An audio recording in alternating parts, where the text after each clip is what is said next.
Am I working in the strong angle or am I working in the weak angle? Part 2 with Dr. Lyneil Mitchell is right now.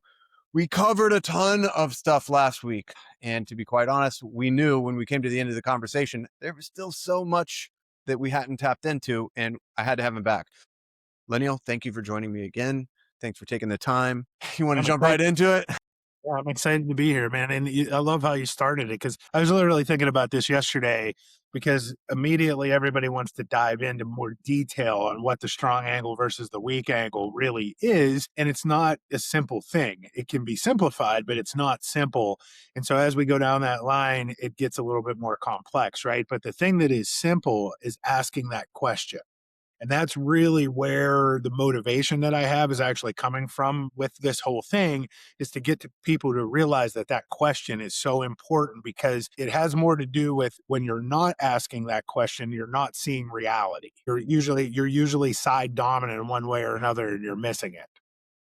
You know, it's funny. I found myself asking myself that exact question during training this week, and it came about in a couple different instances. One, I was playing on my dominant side, but experimenting with a little bit of a new transition, and I was doing it when I was a little bit fatigued already, and I'm really strongly dialed into my breath. So I'm really a nasal breather, very specifically nasal breather. But I noticed I had my mouth open, and I was like, Yeah.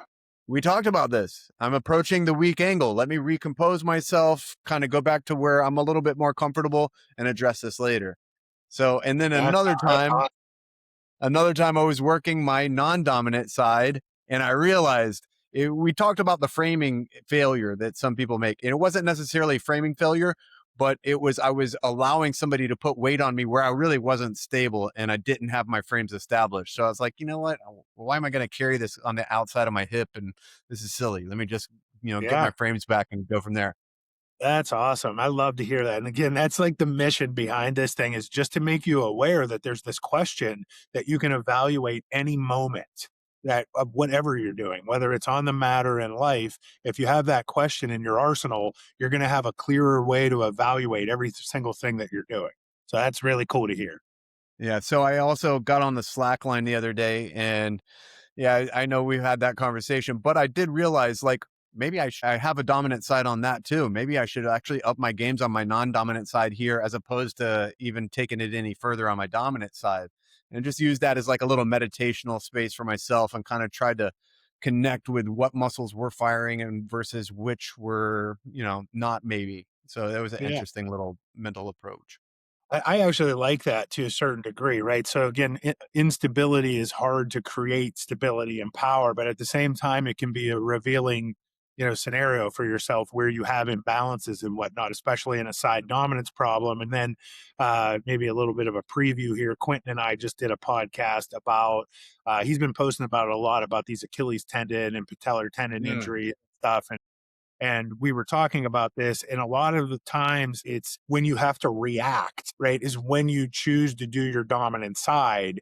But sometimes you can't Right. react and use your dominant side. And if that weak side hasn't been trained correctly, whenever you go to react, you end up in the weak angle and you're likely to get injured, especially if you're already coming back from an injury on that side and it's been weakened and your nervous system isn't quite connected. And then all of a sudden, boom, something happens, right? Like what we experience in sport. And when you react, you're in a misalignment. Your body can't handle the forces. So one way or another, you're either performing inefficiently or you're also putting yourself at risk. Is there any validity to my personal thought process when I'm doing stuff like that, that maybe recruiting these new stabilizers and recruiting, even if it's not going to transition to power and force and ultimately explosive production, is it possibly preventing injury? So yes, right? And so to a certain degree, and then that's where it's like it's the same thing with weightlifting. We know that in the initial part that it has some benefit to reduce the risk of injury. But the challenge with injuries are they're so multifactorial that as you keep trying to get to an absolute answer, you can never say, well, just do this and that's going to stop you from having an injury. But we also do know that there's these dominant patterns in the literature that shows that you're going going to be more predisposed or have a higher risk for injury. So if we can limit those dominance patterns, one of them would be ligament dominance. And I always come back, jiu-jitsu is such a great sport to understand because we're trying to perform with precision, but we're also trying to hurt people in a way that the body's not designed to be positioned in, right? So you're constantly thinking, I need to be in this dominant position or even in a passive position where I can trick you. So then I can put you into the weak angle, right? Where you have no leverage. And then I'm going to do something that's going to either make you want to tap or make you have to tap, right? And so, with that, you don't want pressure on your ligaments. Your ligaments are only designed to handle certain loads and certain forces. Well, some people have an issue where they tend to put more load onto their ligaments instead of their muscles. So that would be the easiest example, which is pretty clear to go, okay, well, if you do that, you're probably going to develop a ligament injury, right? And so yes. So when we work on neuromuscular patterning, there's pretty good literature that it helps to reduce injuries, but the question is it absolute? No, right? And so injuries still are going to happen. The bigger part of it is looking at non-contact injuries versus contact injuries. So we're going to have way more of a likelihood of reducing non-contact injuries. I used to say this all the time, and I still really believe it, but I always give myself kind of like, yeah, well, maybe there's something more to it. It keeps me curious too, but there's about basically an argument that you could say that 100% of non-contact injuries are preventable. There's some predisposing factor that could have been controlled for, right? And it wasn't controlled for. Hmm. So the guy wasn't training an imbalance, or there was something that went too far along the kinetic failure, and then he just happened to have that injury. Yeah, exactly. Or you're not training how things are going to happen when you react. So, give an example of coming off an orthopedic surgery after a sports injury like an ACL tear. In that last phase, we're working on reaction because yeah, you can jump and maybe you can dribble a ball, or maybe you can shoot, or maybe you can shrimp or do your movements or whatever. But what happens when you have to react? Are you still going to maintain your integrity and stay integrated in that moment? So we train that heavily at the end of the return to sports phase. And even with that, you're still trying to maintain safety because you haven't fully moved into the chaos of the real world of the sporting scenario, right? Which is inherently dangerous, right? But we try to do everything that we can to get that person to be able to, when they react, that they're going to put their body in the right position or a position that's going to make them less likely to get injured. So I haven't actually thought about it this way, but in jujitsu, technically, we are constantly putting our partner in the weak angle on purpose. Yeah. That's how I figured this out, right? I'm a wrestler. And so it's literally what we talk about at the highest levels of this. You're constantly trying to find a position of dominance or a Right. competitive advantage, right? Even in wrestling, we call it advantage versus disadvantage when you're on top and bottom, right? And so basically, you're always, and even more in wrestling, you're always trying to find the dominant position because the other guy really can't have any offense if you're in the dominant position. Now, in jujitsu, it's a lot harder because you can be in a bit of a weaker angle and be baiting somebody or also use leverage in a way that you can't in wrestling. Yeah. Let somebody pass my guard to open up an armbar attempt or something silly Right. like And that. then Right. they think you're in the weak angle and they go, oh, I got you. Oh, wrong. Sorry. Right. Type of thing. And that's the beauty of the sport. It's the beauty of combat sports in general. Right. But again, the argument would be what happens when two guys are in the strong angle at the same time. Right. That's when the real battle begins. Right.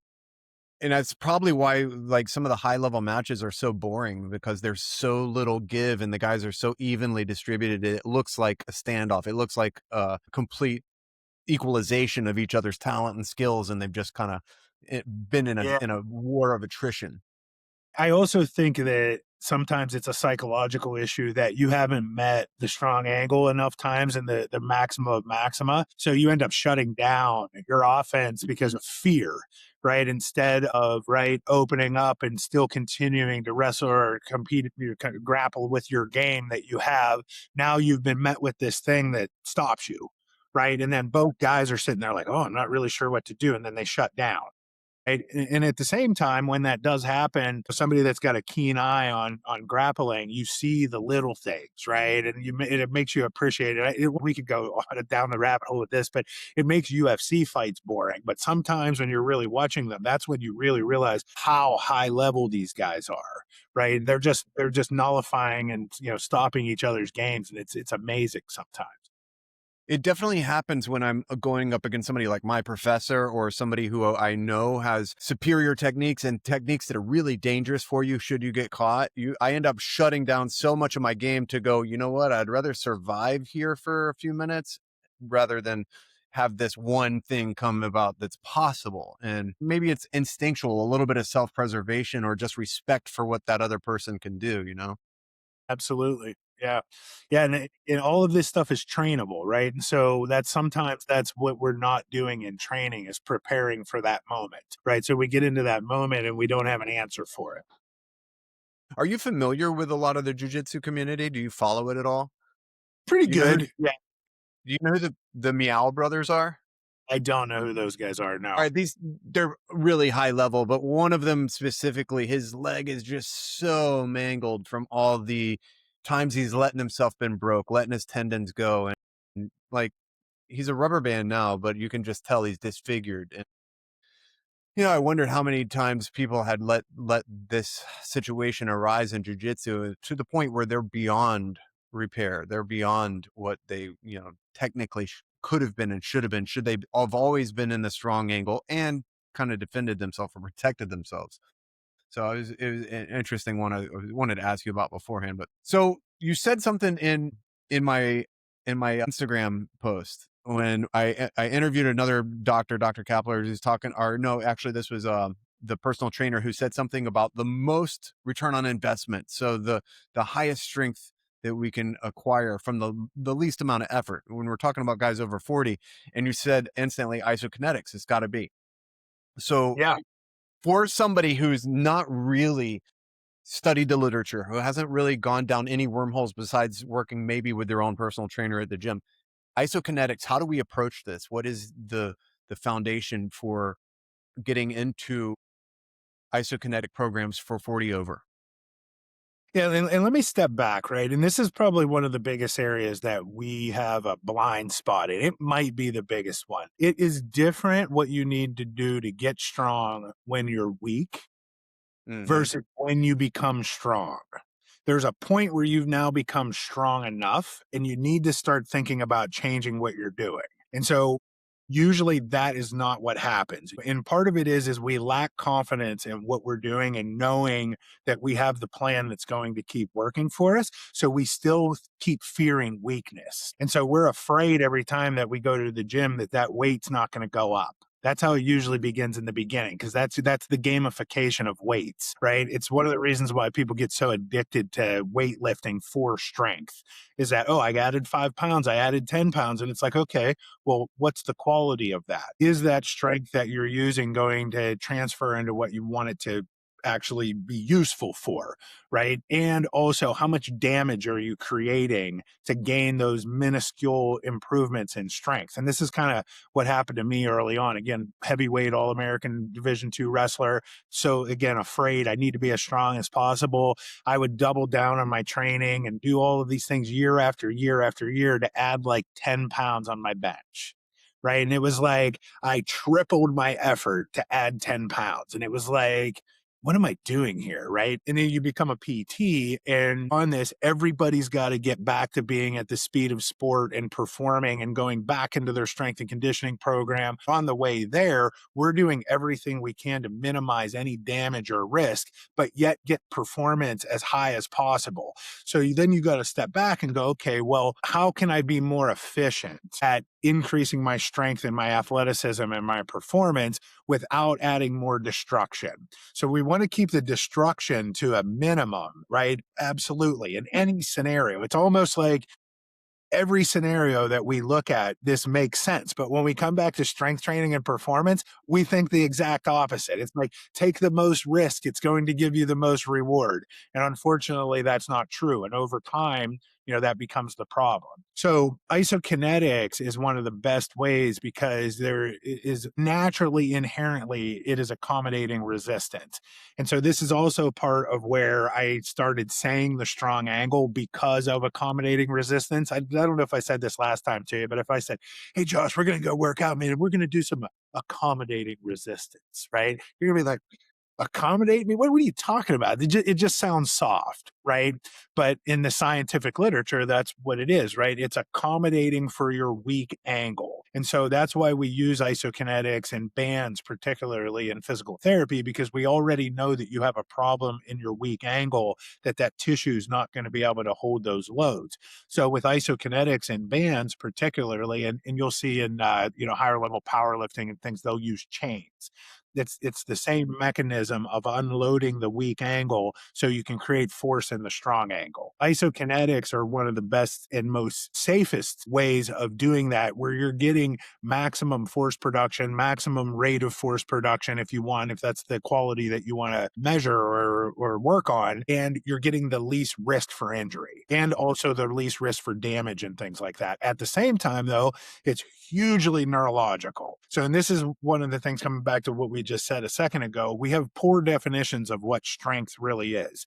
And why I started into that is because most people will think, well, how do I measure strength? Well, it's how much weight you can lift. Well, it's more of how much force you can produce. And so force is actually, and then you have how much force can you absorb as well. But that quality is neurological. It has less to do with the actual structure of your muscle than it does with how your nervous system is allowing that muscle to function. And so again, if we keep loading that muscle in the weak angle over and over again, it's creating more and more and more stress to the actual connective tissue and giving you diminishing returns. Where isokinetics, you can keep working on that high level neurological force production and have less and less damage that's going on. So it becomes, the question is, how much of each thing do you do? Well, if you don't have isokinetics, you always have to go back to weightlifting. Right. And so the problem with it is that weightlifting, because of this weak angle, gravity, and how it all works, it's always going to be more destructive than isokinetics could be. So it's really the combination of the two, which I've been talking to Quentin a lot about this. It's always been siloed where you're doing one or the other. It's always been an argument, right? You either do weightlifting or isokinetics, because the people were like, we're either weightlifting people or we're isokinetics people, right? Which really, it doesn't make any sense. It's like, let's find the best tools that we can use to create the most efficient process for performance. And we haven't got there yet. Yeah, I think in jiu-jitsu, we've relegated the bands to activation when we're warming up or to a rehab when we've already been injured. So your advice to these guys would be to take it a little bit further and actually work with those all around and do full body stuff with the bands. Sure. Yeah. I mean, there's definitely ways that you can do that are going to have benefits. And again, one of the benefits would be is that you can start doing less weight training than you would need to if you were not doing those things. And not that weight training is all bad. There's definitely a benefit. Some of that eccentric overloading is really good. Again, how much force can you absorb even, as you transition from weights to plyometrics, for example, right? I still need to be able to absorb the force before I create it, right? But with that, there's diminishing returns on how much I'm loading those weights. And again, on your connective tissue, particularly. So if I can add some bands and things like that in, and I'm not seeing a drop in my weightlifting strength, or even maybe a little bit of a drop in the weightlifting strength purely, but you're still maintaining your functional strength in the thing that you want, then why go back and do more of the thing that's going to create more chances for risk? And I'll just come back to just look on social media, right? The 10 ways you're screwing up this exercise, the 10 ways to do this exercise right.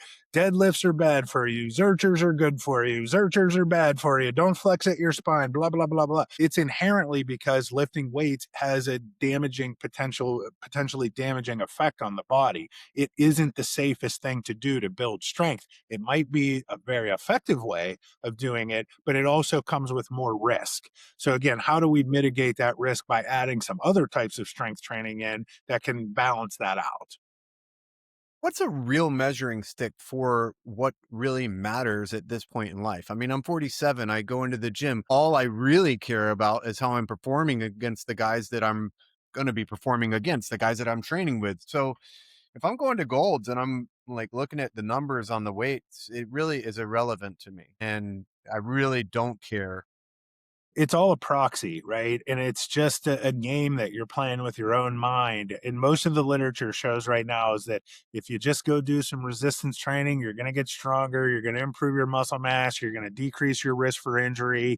And then the question is, when those diminishing returns kick in, then what do you start doing, right? When we start getting more into specialized strength, any type of specialized training, it requires precision. And if the precision is not there, you're actually likely creating more damage and compensation because most of it is neurological. And this is the problem that we all have with this, is trying to understand what our nervous system is doing in these scenarios. Again, coming back to holding your breath. As soon as you start doing something with too heavy of a weight, you start breathing improperly. So, and that's, again, how do you take that and then transfer it into jujitsu? Every time that you want to use your strength, you end up holding your breath. Well, maybe if you do some of these exercises with bands and isokinetics, you can breathe better. So then you can learn how to use your strength more effectively. Yeah, I just instantly kind of dozed off to all of these videos, people doing heavy weight and then passing out in front of them in the gym. Yeah, that probably doesn't transfer very well, right? And you think about it, like why?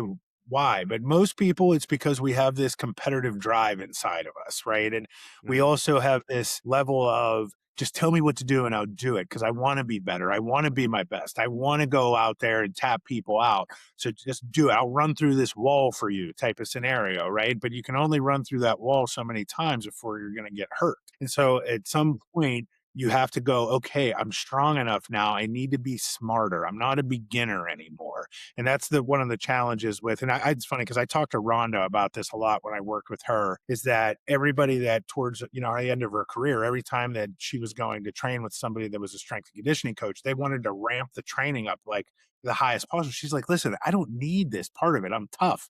I know how to do the tough thing.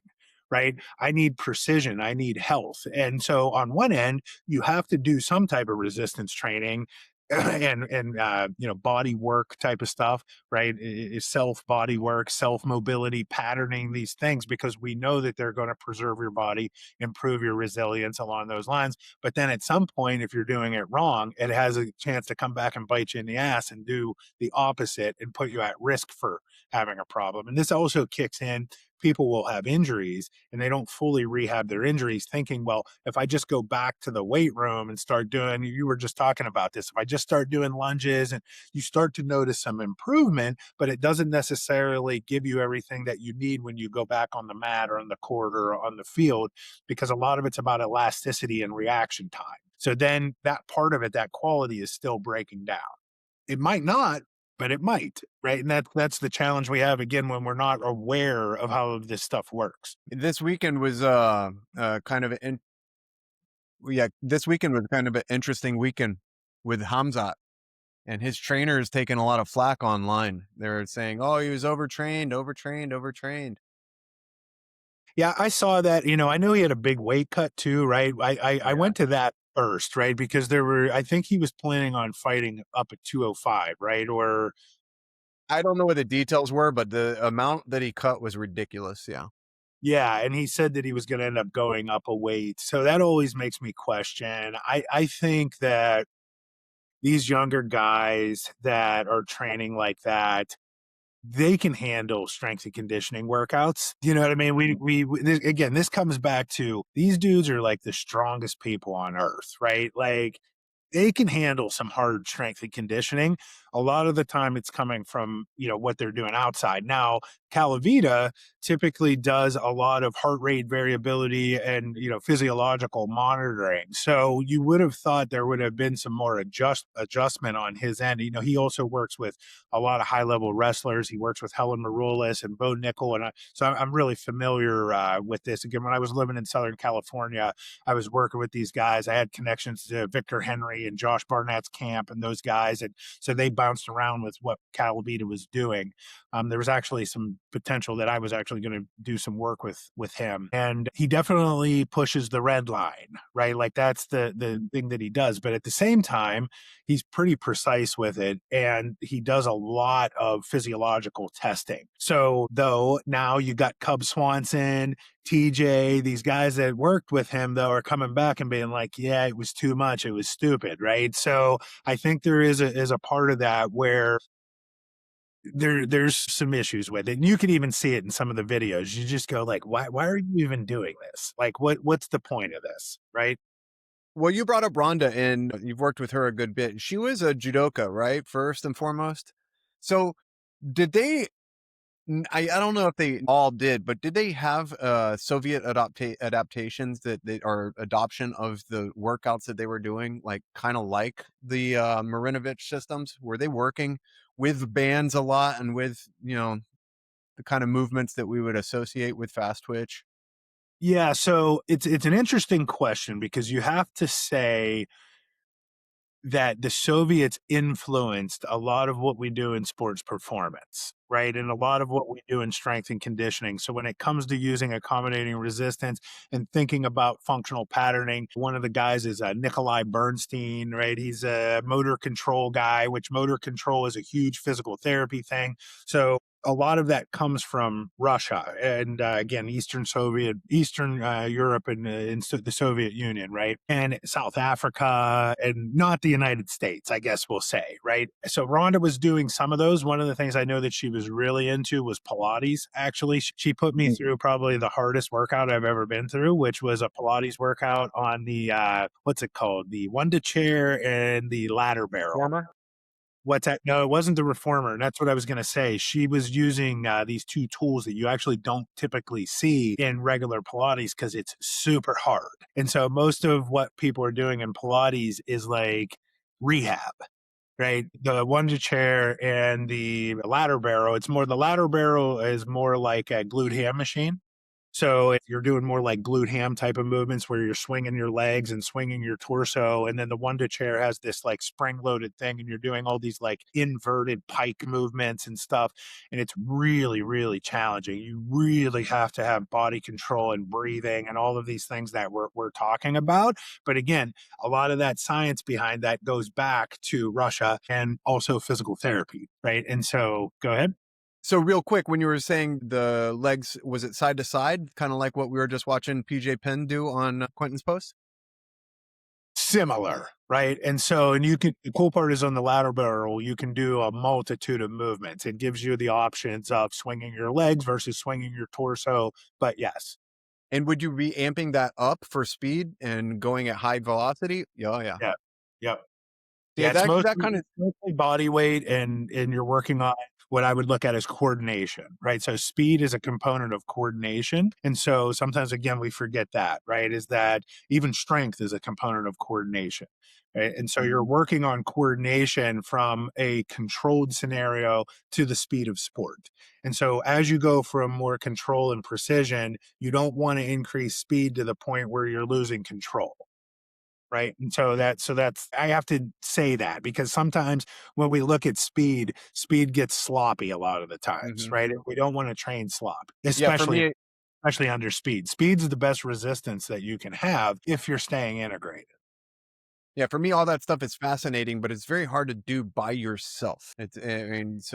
Finding ways in which you can actually do this safely, ramp up the speed at the rate at which your body is ready for, your coordination is ready for, it's a difficult. There's a fine line, I'm sure.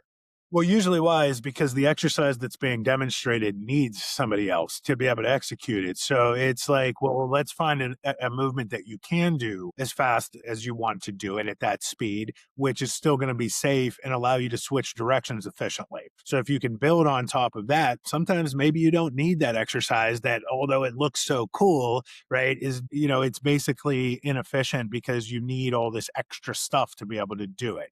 Right. And then sometimes the truth is like the machines that we have, that isokinetic accelerator machine, you just literally can't do what that machine does without it. It's like a scalpel versus a spoon in a surgery. I might have said that last time. That's one of the things I say all the time, right?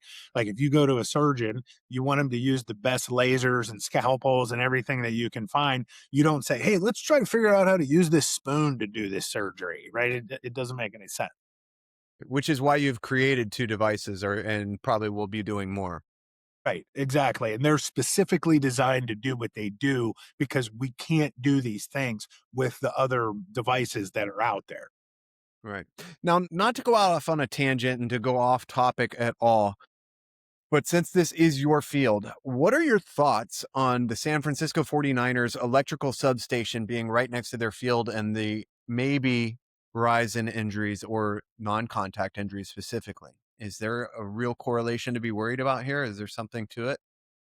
I heard about that, and again, these things are so multifactorial. Now you got to go to it and just be like, why would they do that in the first place? Like, Right. who was designing this, right? Convenient. And yeah, and so then at the same time, you got to look at it, right? I don't think, again, me on my licensed medical side makes it hard for me to say without empirical data to say that that's the cause because we just don't know. Most of the time when you dig in, and if we're going to do like a forensic, analysis of this type of scenario, there's other factors that are coming into this. And even like when you look at Colin McCaffrey, like the training that he does, it's very neurological. And so all it takes is a little bit screwing it up. And the next thing you know, you're having problems. I'll go back to Troy Polamalu because I, worked with him and talked to him personally a lot about this Marinovich training. Sorry, I just kicked my camera. So one of the things that, and I've talked to Quentin about this, there was, and I had this as well. I really got into the Marinovich type of training because I have foot and ankle problems from old injuries from when I was younger. I had published my research looking at how foot mechanics worked on knee and hip biomechanics and athletic movements like cutting and jumping. And basically, I got obsessed with the foot. And so, because I knew the foot was the first thing that contacted the ground and all that stuff that goes on with it. But at the end of Troy's career, Marv had him training in his shoes because he was having all of these calf problems. Right. And so they were realizing that basically that everything that he was doing barefoot was starting to transfer over in the diminishing returns. So initially Mm. you go barefoot and you're like, oh my gosh, I can feel my feet. Everything, the timing and everything's so good. But then after a while, you start actually compensating to a point where now I got to go back and put shoes on the field. Like even right now, like I have my shoes on and I don't have socks on because I can't stand wearing socks because I've done so much barefoot training. And it's like, is that good or bad? Right? Why do I need to have so much sensory feedback into my feet? And again, that could potentially be detrimental if I need to go into a situation where I can't be thinking about my feet when I'm running full speed. You can't be like, oh, was that my pinky? Was that my big toe? Type of scenario, right? So sometimes we overload the feedback to the athlete going, are you feeling it in your calf? Are you feeling it in your hamstring? Right. And they take that onto the field because they're so cerebral and they have so much kinesthetic awareness. For most people, you wouldn't think that they're processing like the Matrix, right? It's like Neo, right? That's the way these guys are. They can make micro adjustments like that. That's why they're at the level that they are. So again, it comes back to being so multifactorial, but you still look at it and go, it's a big piece of evidence that may be there that's causing an issue. I'll throw it back at you. I mean, has there been any hard data that's come out of that or just kind of speculation? From what I've understood, it's speculation, but speculation to the point that the players union started to get involved and has research going on now. Yeah. So So when I brought it up with you, I was kind of just wondering if you had ever seen this kind of investigation or if you had ever experienced the possibility that there's a higher like portion of the community getting certain injuries that aren't really sport specific, that might be so related to industrial other Yeah, issues. I'll give you an example. I'm not going to name names or anything, but I know that there was I'll just say, I'm not going to, I'll say it. It was Nike. Nike had a shoe that was causing Yeah, yeah, yeah, yeah. ankle and Achilles injuries at one point, and it got swept under the rug. Right. Hmm. And so I'll just leave it at that. So these things happen, and a lot of times it gets covered up, and nobody, They've actually had more than one shoe that they pulled off the market because of something arising. There was, I don't know about the liability issues or anything, but I did read something about that, like people rushing this new technology and footwear out into the market and then realizing 2 or 3 years later, like we could be facing some lawsuits here. Let's pull them. Right. So there were some really high level professional athletes that ended their careers because of this. And so, and again, so those things happen, and like it's one of the reasons I do what I do. It's frustrating, right? Because these people it's their jobs at that point, right? And it means everything to them. And most athletes, I think, even in today's world, are pure heart competitors, right? They just want to express and do their thing, right? And then we throw them into environments where there's known sabotage that's going to happen, and the athlete and their families don't have any awareness that they're being put into that situation. And there's history of that, and it's frustrating, and it's also some of it's part of the process. Sports at this level is a new thing, right? It's a luxury that we have now that is really not normal, and it's also not normal in the world, right? This country, the way that we value athletes, it's relatively lopsided and somewhat almost sociopathic when you really look at, I always say you have to have a better sense of human. So, what we're really, right, designed for. Yeah, yeah, exactly. That's my little funny joke, right? So, but what human beings are designed for, we're willing to risk a lot for gains in social status and in the hierarchy and things like that. And so on the other end, you go, well, this is somewhat of the risk that you took, because vanity is my favorite sin. When you focus on vanity, you sacrifice function and the health and these other things, right? And so that's where we have to have that balance. And that vanity is one of the weakest angles in the whole situation that we have, the ego, right? So Well, if you think about it, it's not new. We had warriors in the Colosseum 1,000 years ago or whatever, and we've had people that have faced situations like CTE and said it was all worth it. It was every single punch was worth it. Every single thing I did in my sport was worth it. One thing that came to mind after our conversation last week was OJ McDuffie. He was a wide receiver for the Miami Dolphins. And I don't know if you know of his career, but he had turf toe. And he had, I guess, I don't want to say mistreatment, but it was obviously found to be mistreatment because they ended up settling with him after his career because of because of the year after year way they treated it and the damage that was done and cut his career short. did we talk So about my turf toe? yeah, when we spoke about it, I briefly said that there had been careers ended over turf toe in the NFL, and I was aware of some, but OJ McDuffie's came to mind right after. I was like, I really should have brought that up and asked him, is this chronic mistreatment of turf toe specifically, like across the board? I would think so, especially the yesteryear era, right? Mhm. And Jack Lambert, one of the toughest players of all time, that's what ended his career. I also think Deion Sanders too. Yes. So, and again, I think some of it's also not always knowing how to treat these things. But on my end, again, it was a lot of cortisone injections. But do you know what happened to OJ? What with He did the same exact thing. It was cortisone injections and he kept playing through it and he just destroyed his feet.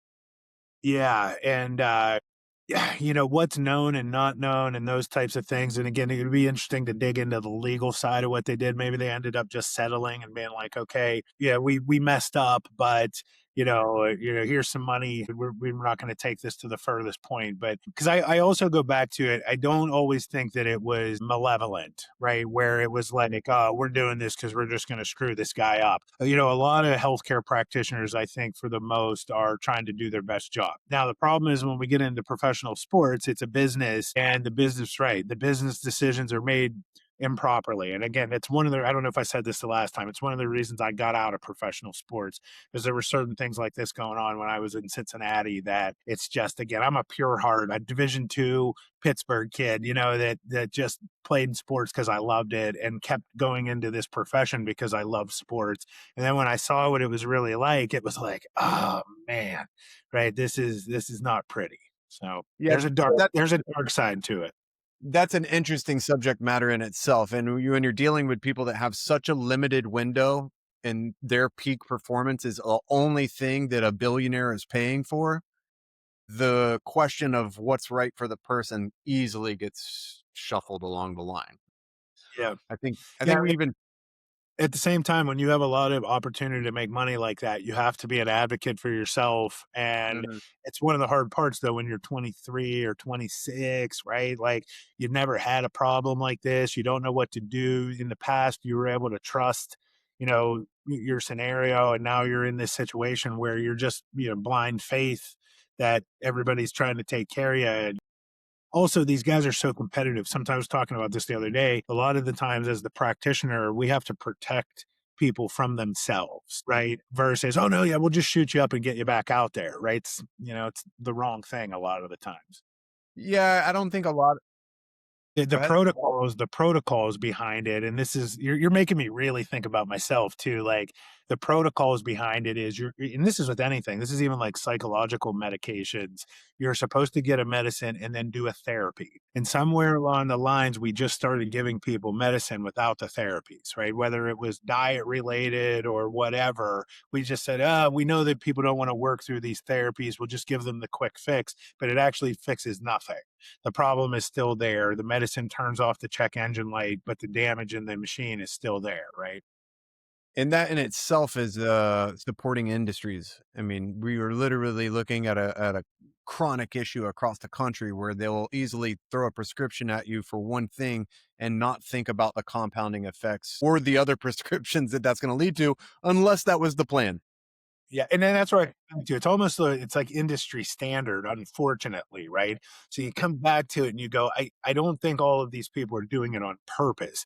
It's just they're doing their job, right? And they're not thinking outside of the box until they go to a convention or something and they get presented with this information. They're not reading the literature all the time, right? It's one, CEU course a year or whatever, and they go to that and they're like, "Oh, maybe I should change what I'm doing." And then they go back to work and you can't always change it. Right. And that's also the hard part. Even though maybe that there's a better way to do it, you're still stuck in this system. The insurance pays for it, like you're saying, pharmaceuticals, all of these things. So it's a little bit of definitely a broken system, but has also been progressively getting better. And that's where I'm coming back to. There are people that are pushing this agenda in the right way. And it's easy to see if you just look 30 years ago to now, right? It's such a different era. So, I mean, not to be too conspiratorial minded here, I have a little bit darker side of my imagination on it. And I start to think that it was created this way through compartmentalization, and that the experts that went into each and every relative field was doing so out of the best natured, and their intentions were great. But because of what they were given and in their area of specialty, no matter how much knowledge they could accumulate, they couldn't affect the other areas or understand what was going on in the other areas, that it took 30 years for people to be like, wait, I needed to be over here and understand this as well. Or now I'm seeing the compounding results of what I was taught my first year in whatever school. And we have, I think that not only in sports, but we have that in pharmaceuticals, we have that in doctors. Different wellness procedures are coming up, and different ways holistic care is coming up. And it's because people were frustrated with not getting the results that they wanted to get for people where they started. And again, I'll come back to having a good sense, a better sense of human on this too, right? Because particularly in the United States, we are just spoiled rotten. And we just believe that like whatever is here today, it was always here and we deserve more and more and more, right? And the reality of it is that we have access to the best stuff that's ever been available, right now. And I think sometimes we also take that for granted. I'll say that, right? And there's again, you go into other countries and you just don't have these even options to even consider. And the reason is because wellness and performance are luxury pursuits. And so versus diabetes and orthopedic fractures and things like that, a heart attack, right? Somebody's going to have a heart attack.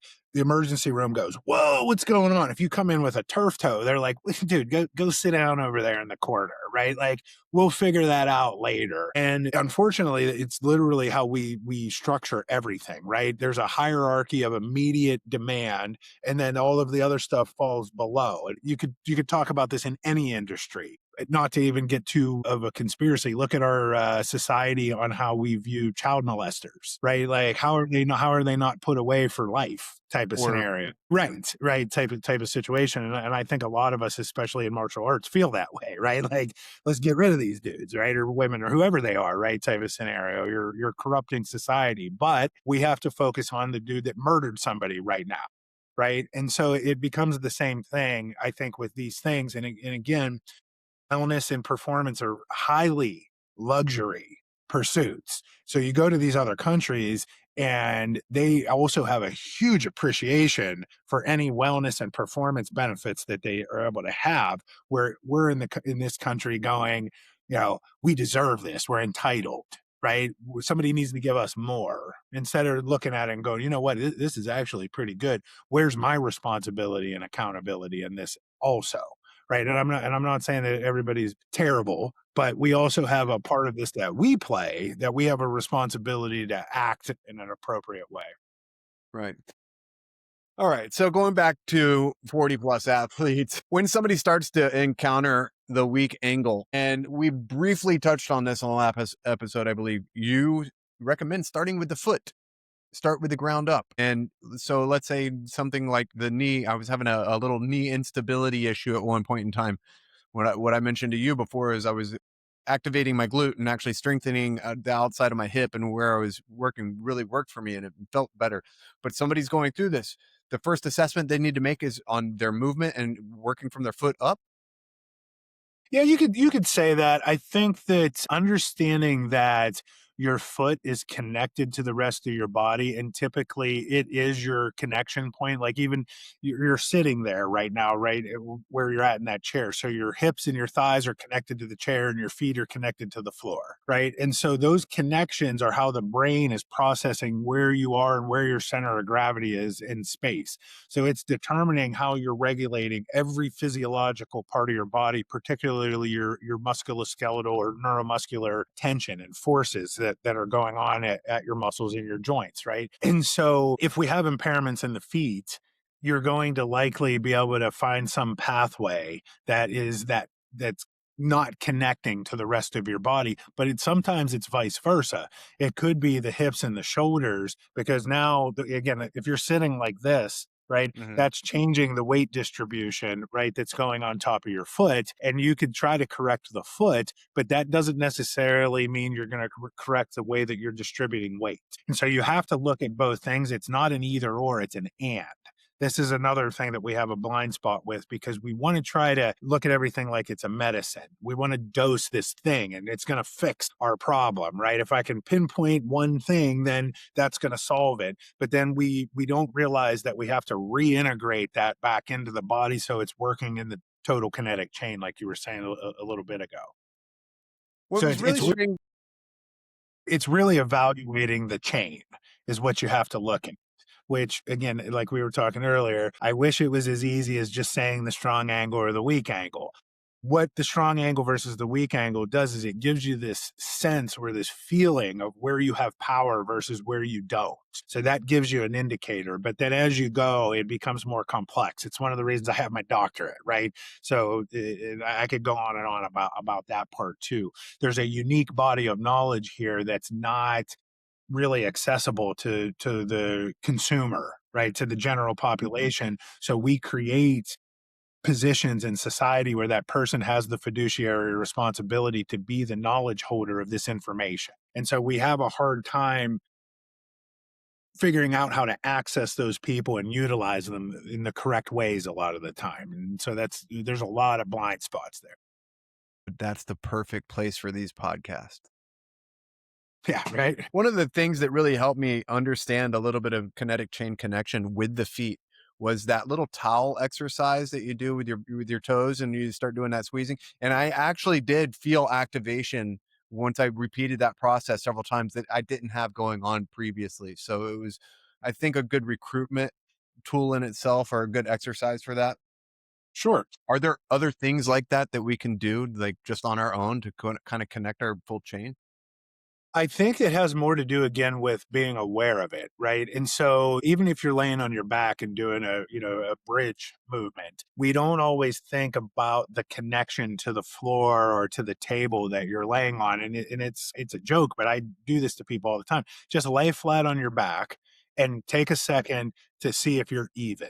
Are both of your heels even? Or are the backs of your butt cheeks the same? And most of the time, what's happening is one hip is higher than the other, one shoulder is slightly higher than the other. You have weight on one side of the back of your head versus the other. And it's like, well, hey, if you're aware of that and that's what you're doing on purpose, fine. But if you don't know, then you're starting from a misalignment that you don't even realize is there. You're starting in the weak angle. And that's the whole thing, right? If you start in the weak angle and you're not aware of it, you can't find your way back to the strong angle.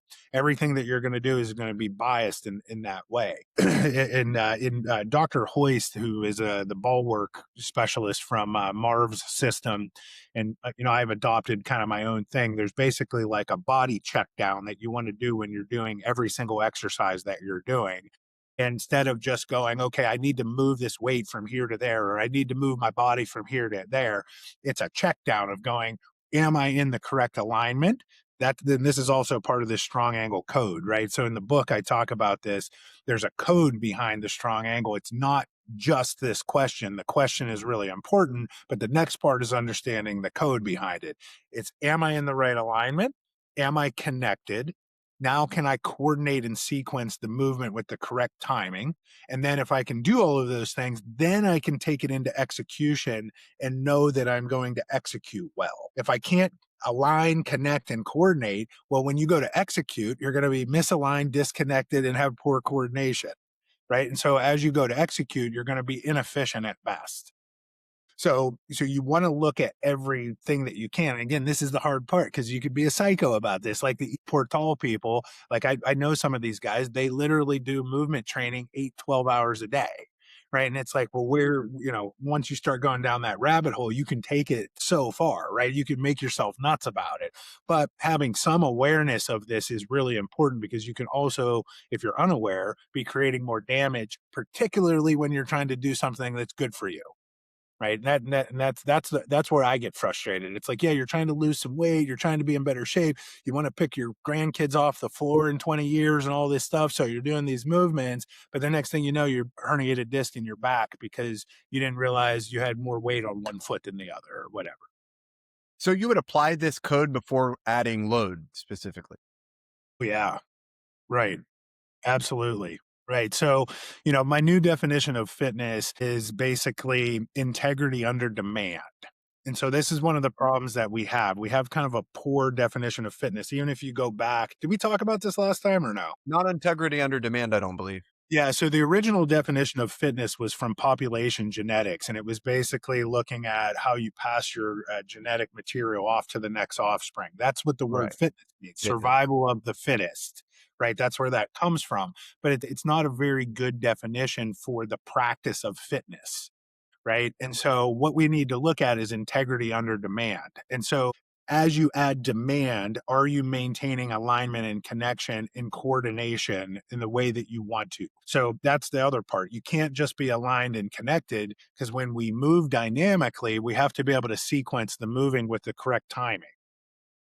So are you suggesting even that adaptations from demand are maladaptations if we're not already aligned, if we're not fulfilling the code first? Well, absolutely. Yeah. So and again, this is such the hard part, right? Because I heavily studied neuroscience, right? It's a part of my what we do in physical therapy. And so there's a term that's called a radiation. So I can't wait till this becomes the norm. That's another reason why I'm interested in talking about these podcasts because just another word like hypertrophy. Hypertrophy is not a normal word that you talk to your buddy at the lunch table in high school about, right? But eventually a lot of people that are into fitness learn that word. So why can't we learn irradiation? Why can't we learn these understandings of rate coding and how the nervous system works? And so the problem is it's called the Hebbian principle. It's the nerves that fire together wire together. And so if I'm doing something with a grip, right, for example, and every time I leave my pinky go or I don't grip down with my pinky, whenever I squeeze my hand, whatever, it might be because your pinky looks like this, right? Yeah. See, yeah, It doesn't. Right. So, and again, with that, you maybe need to do some other work for your rotator cuff, because whenever you squeeze your hand like this, it creates a facilitation up the chain. And so, how you grip things, how you do everything is how you do everything. So, your nervous system is always trying to be efficient. It's always trying to create patterns, and it's also a predictor. And so, it's always trying to predict what you're going to do next based upon what you've already done. Right. And that's also why novelty, the nervous system goes, oh, something new. Oh, what's going on? Right. And so you get initial gains, but then you'll get diminishing returns. And particularly those diminishing returns happen faster if you're not aware of your mechanics and how it's affecting your nervous system. All of a sudden you run into a wall, and it's because, for an example, half your rotator cuff isn't firing because you can't grip with your pinky, for example. And I'm just using that as an example, but that's how it works. The nervous system is working in these patterns, and it's patterning it in over and over again, whether you're aware of it or not. Whether you're aware that you're in the strong angle or the weak angle, your nervous system doesn't say, hello, hey, hold on a second, until it's been so long. Now all of a sudden you start having pain. The check engine light comes on, and you're like, and then again, this is the problem, because we go back and we find ways to turn the check engine light off without fixing the neurological part. Yeah. All right. So, two things real quick. One, the diminishing returns is always going to present itself no matter what our training philosophy, unless we are completely balanced out after applying the code. Is that a good generalization? Yeah. All right. So, of the general population, and we call it Gen Pop, how low is the percentage of people that are actually going out there and creating good, solid adaptations as opposed to maladaptations, knowing what you know? Boy, I'll tell you what, knowing what I know. Oh, okay, there we go. Knowing what I know, this is the this is the truth of the problem, right? The American College of Sports Medicine, I don't know what year it was. I want to say it was around 98. It could have been even earlier than that. Started putting out exercise as medicine, right? I don't know if you ever heard that term, exercise as medicine. Yeah, people will say it, but it was a thing that was promoted by the American College of Sports Medicine, ACSM. I believe that's correct. And so I always used to say, well, if that's true, then are you going to go into somebody else's medicine cabinet and be like, oh, or just run into the pharmacy and like, I watched a couple YouTube videos, I'll figure this out type of thing, right? But that's how we view exercise. So there's a difference between physical activity and sport and what we're doing specifically in exercise. Exercise is designed to create an adaptation or an optimization. And so, right, or you're really not exercising. At the same time, our physical activity is always doing that as well. But the intensity of exercise goes to a level that we're trying to create some type of adaptation. It could be cardiovascularly, it could be musculoskeletally, whatever it is. So with that, how are you creating the adaptation that you're looking for? That's where these blind spots come, that you don't know that you're doing something that's going to create damage. And the worst part of it is where I really got into this was, you will work with athletes and they start to think that they're improving because the gamification of the scenario is telling them they're winning. And then 3 months later, after they were done doing the training, they tear their hamstring because they don't realize what they were doing in the training was creating a bad neurological pattern. Right. And it could be the fact that they had a bad neurological pattern going into the training that was never assessed. And so now that pattern just kept getting driven in harder and harder, but we've actually added power and speed and all of these other functional things that we were measuring as this proxy of, well, yeah, you're doing well. And then you go to compete and something blows out. Right now, we know sometimes that can just happen, right? It's a part of the risk. But at the same time, we understand how the nervous system is doing this. So I know that's a long winded way of saying, yes, absolutely. People need to pay attention to this, because we want to be able to. I was talking to one of my clients about this on Monday, right? She loves doing the Stairmaster. And long story short, she had a stroke a couple of years ago. She was a fitness model and she loves working out, but her body's never going to be the same again. And I said, hey, don't you want to be doing the Stairmaster next year? Don't you want to be doing the Stairmaster in 10 years? Right. I was like, you got to think about this. Yeah, you might win this game today or this thing, this practice, whatever it is today. But isn't this the thing that you want to keep doing? Right. When do you want it to end? Most people never. And that's the other part that I deal with. You meet people in their 70s and they haven't done anything for 20 years because they got hurt and they had to stop doing the thing that they love to do. Now they have diabetes, they're having heart problems, right? They've had hips and knees replaced and all of these things, all because they didn't handle something better that they could have 20, 25 years ago. And we're all heading down that path, especially this kind of 40 and up thing that I'm 46, right? I think you're 46 as well, right? 47. Yeah. 47. Yeah. So, we're heading in this direction. So at this age where we're at, it's even more important because it's easier to drive in a wrong pattern than for us to actually get gains. And so the older you get, it's easier to screw yourself up than it is to get benefits. The benefits it basically takes about twice the amount of time every 10 years past 30 to get the gains that you were getting when you were in your 20s. So by the time you're 80, it's taking forever to get some type of change. You still get some plasticity and change. We didn't, originally we didn't know that an 80-year-old could benefit from any of this. Now we know that, but we also know it's super slow, right? But we also know that we can screw people up quickly because the nervous system starts adapting faster than the structure. Hmm. So, what are your thoughts, real quick, on the extended isometric holds? Is that a good way to identify those weak links? I think again, yes. You're having some benefits, initial gains, awareness. You're holding positions. You get a lot of muscle recruitment. Isometrics are great. The weaker angle that you're in, the more that you're getting comfortable with that position where you have no ability to switch directions, however.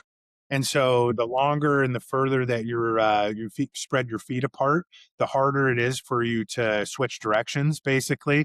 So this is something I've been working on with Quentin. I always think that, like, say you're in a lunge position, if you're in the strong angle, you should be able to pick your front foot up or your back foot.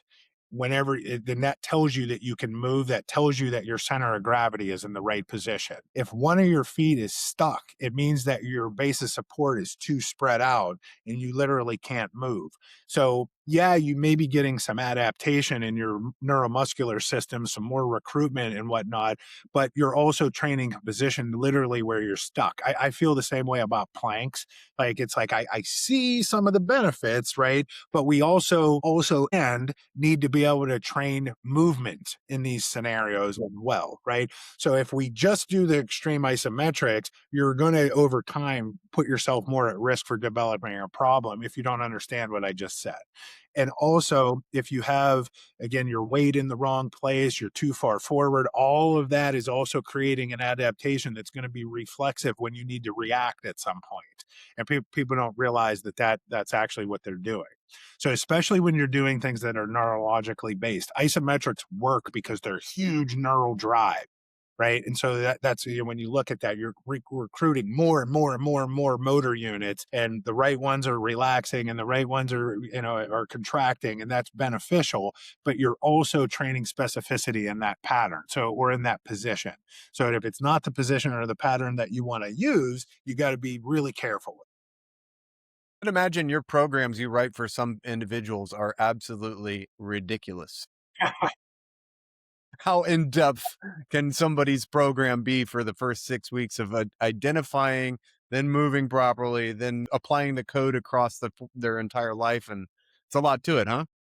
I think it's hard for people initially because they just are used to the weak angle. And so it's counterintuitive. It's a contrarian truth. But then I've just gotten so good at coaching it. It's like once you understand these principles behind it, it's easy to pick up on because it's repetitive. It's not like, and this is the problem with the extreme ISOs, right? You're just doing it with one exercise, right? Well, why aren't you doing it in 20 different exercises? Does that make sense, right? So you're Yeah, yeah. not really getting the lesson from it all. So everything that I do, whether you're laying on your back in a bridge or you're in a push-up position or you're in a lunge or you're doing a plyometric, and really what it is, again, it's control to chaos, where I have basically a contact ladder where in the basic scenario, if you're laying on your back on the ground, you have more points of contact with your body on the ground. So when we go to jump, now we have no points of contact, right? We don't want to go from maximum points of contact to the minimum. right? We want to have a stepwise progression to get there. And so I think also once you teach this to people, it feels better, right? Every time that you go to do something, you're not putting yourself into a fight or flight. It actually puts you into a flow state, which is where we want to be. So now when we're exercising, we're having an optimal experience, and we also learn how to breathe. And so when we go take that into a more intense situation, it feels better because you can still breathe in these patterns. Where again, when you go from maximum control to chaos, the first thing that we see is, right, people know that it's dangerous. Or if you go from squatting 100 pounds to 500 pounds, as soon as, I don't know what the maximum weight that you've ever put on your back, right? But it is a freak out, right? And in my opinion, that's actually probably all the benefit that you need is just to go feel what that maximum weight is. Even we know there's some literature on that. You don't even have to unrack the weight. Just go as heavy as possible and hold it, because your nervous system is in a freak out panic, right? And so, but if I try to move in that situation, your nervous system is going to do everything it can to compensate, right? So again, if I can say, hey, just think about it as an athlete, right? We wouldn't want that experience if we were learning a skill. And so we have to look at exercise and fitness and training as a skill that we're developing.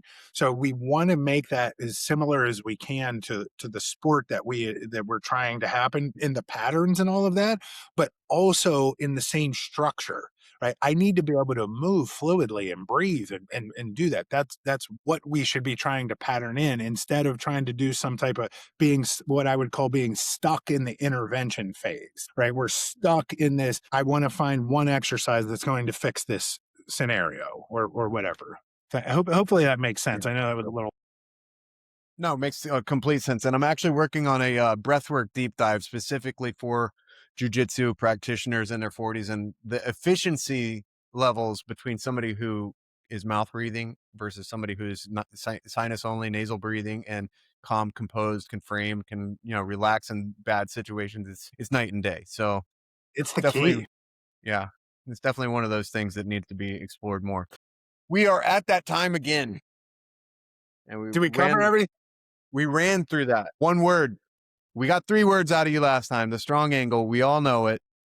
I hope we're reading. I hope we're discovering more. But do you have one word you would want to leave the audience with? Yeah, that's such a tough one. So my first word that popped into my mind was efficiency. As soon as you said it, my brain went right to efficiency. Be efficient. The strong angle is efficiency. The weak angle is inefficiency. It's literally what it's about, right? And if you ask yourself that question, are you being efficient or inefficient? Maybe you don't want to say the strong angle, right? I've heard other people talk, well, I don't like, strong and weak are subjective. And I talk about that in the book as well, but they're not, right? They're opposites, right? But it's about efficiency. And in the world of jujitsu, you've got so many people that are beginning, and it is such a struggle, like for a grappler, somebody who doesn't have the experience, who hasn't learned the ins and outs, who doesn't know what they don't know. It's very hard to be efficient. It's very hard to do anything other than survive, but that should be the goal. It should be the goal. Yeah, and you're working towards efficiency, right? Like that's the thing to understand. So my rule number one, I have these little rules, and actually a lot of it started with my son. And so rule number one is you do the basics, right? You get up and you brush your teeth and you make your bed and you stay in your stance and the things that are the basics. Rule number two is don't make it worse. So you find yourself in a situation, right? Don't make it more inefficient. And then when you can do that, then you can run some extra laps, which is rule number three, right? You don't have to run a million extra laps, just run some, just a little bit every day, right? But you can't do that if you keep self-sabotaging being inefficient. Well, you can do it, but it's only going to compound that self-sabotage. So if you're struggling with your efficiency, realize sometimes that's just a part of the process that you have to keep going through. And then try to look at it and go, well, where am I really being inefficient here? Because then that's the thing that you want to work on improving. Does that make sense? Absolutely. And for us a little bit more into the process, I'm going to work my non-dominant side more. There you go. Right. Yeah, and I was going to say that a few minutes ago because a lot of times I have this thing about ambikinetic.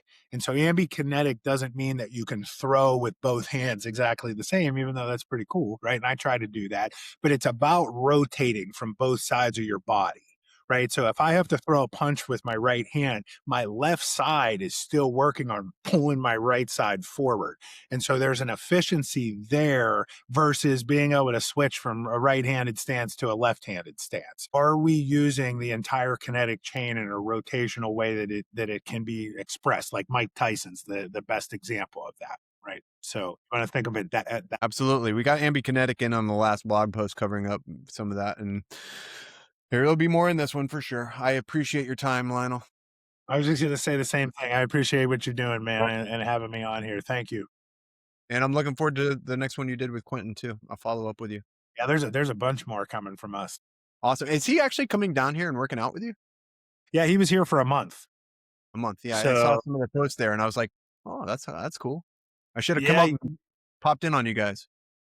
yeah. We have to. He's going to be back down. So that's kind of what we're doing now. So him and I are trying to team up on getting this information out there, and obviously he's created such a pull of gravity in the right direction with this, and we're going to keep collaborating on these things and try to get, again, some of it's so much in the language. If you don't understand the language behind this, you have blinders on. You're missing it. You can't create the correct beliefs. And so once people get a better understanding, and the reason I'll go back to that real quick, you go back 30 years ago, you're trying to talk to people about this stuff, and most people didn't even understand how regular exercise was working, right? And so they were like, what are you talking about? Just work hard, right? Run fast, lift heavy, right? And it was that's how it works, right? And now we're getting into this age where we're looking for precision, but we don't have the precision behind what we're doing. So that's what Quentin and I are going to be working on. And so, yeah, so come on up. I think he's coming. We're going to do every 2 months. He's going to come here and spend a week. We did a full 30 days and we filmed like 4 days a week. So he's got tons of inventory on filming right now. Awesome, because just the visuals you're putting out actually will carry over to a demographic that might not pick up on the terminology or understand, and then make them a little more interested so that they'll learn some of it, myself included. Yeah, exactly. That's the idea. It's going to be a bit of a process, but it's worth it. It's a good mission to have. Absolutely. And we're grateful. Thank you very much. Yeah. Thank you, man. Thanks for joining me again. All right. You guys have a good day. Over and out. Thanks for watching today's episode, and as always, go to Lineage Provisions for 15% off of the best protein from regenerative agriculture, and my personal favorite, Lineage Provisions. 15% off, code Josh Button. You guys enjoy. Have a great day.